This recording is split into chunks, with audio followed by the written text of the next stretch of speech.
Hi, little babies.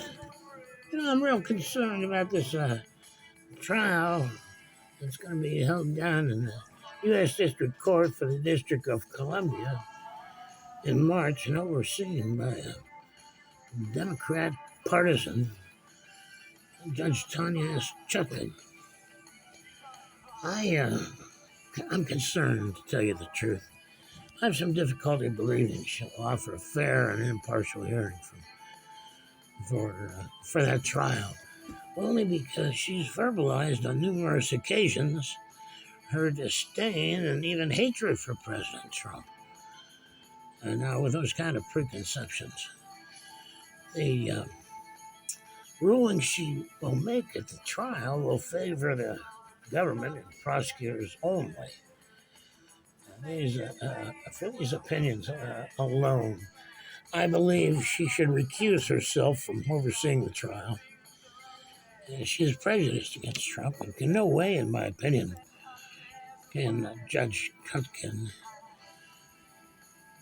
offer anything close to a fair and impartial hearing. It's terrible. This is all rigged beforehand. And one of the other things is she's known as the hanging judge. She sentenced a lot of these January 6 defendants who appeared in front of her to harsh sentences, even if they weren't actively participating in the insurrection, they call it. When they were just in the Capitol, like tourists, she still slapped it to him just to make an example out of him. Now, the other thing the Justice Department wants to do down there in the District of Columbia, Circuit Court, is get the trial moving as fast as possible, which is ridiculous because they just dumped over 2 million pages of, I guess, discovery onto Trump's lawyers' laps just in the last month. Now, how can you expect the defense team to go through 2 million documents and be prepared by March? I mean, it's 5 months away. Letting this trial to commence then would be an extreme miscarriage of justice. I believe they would need at least an additional 20 to 30 months to prepare, which would push this trial up to late summer, early fall of 25 and possibly early 26. With the judge having knowingly admitting she's prejudiced against Trump, and she has poisoned him as a defendant in her court due to her allegiances to the Democrat Party. Any trial overseen by Judge Chutkan will be a little more than a kangaroo court. And if found guilty on any of the charges, she'll hand down the maximum sentences to Trump, just like she did with the January 6 defendants.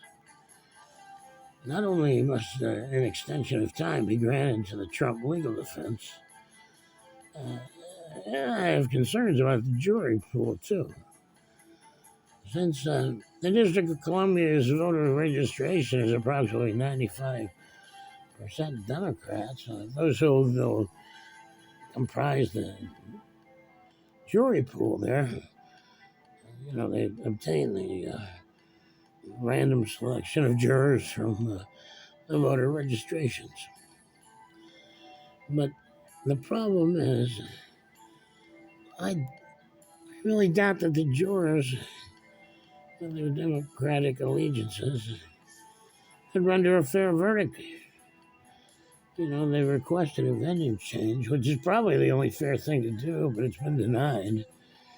If they had moved the trial down to Virginia or West Virginia, where I have a more diverse jury pool, It could have benefited both sides because there weren't going to be considerations of partisan involvement in the trial with the judge and the jurors. Uh, it's a political show trial based on the flimsiest of allegations, and the judge is a Democrat zealot. A jury pool, which will be put together, will comprise of anti-Trump Democrats. I can believe that the juror pool cannot be impartial or fair, since they hold their allegiances to the Democrat Party. Well, that's about it. If you want to write her yourself, it's Tanya Chutkan, U.S. District Court for the District of Columbia, 333 Constitution Avenue, Northwest, Washington, D.C., 20001. So, it's food for thought here, but this is bad. We're putting Trump in front of the hanging judge who has personal animosity towards him. And there's no way Trump can get a fair hearing in front of this kind of kangaroo court. Bye-bye. I love you.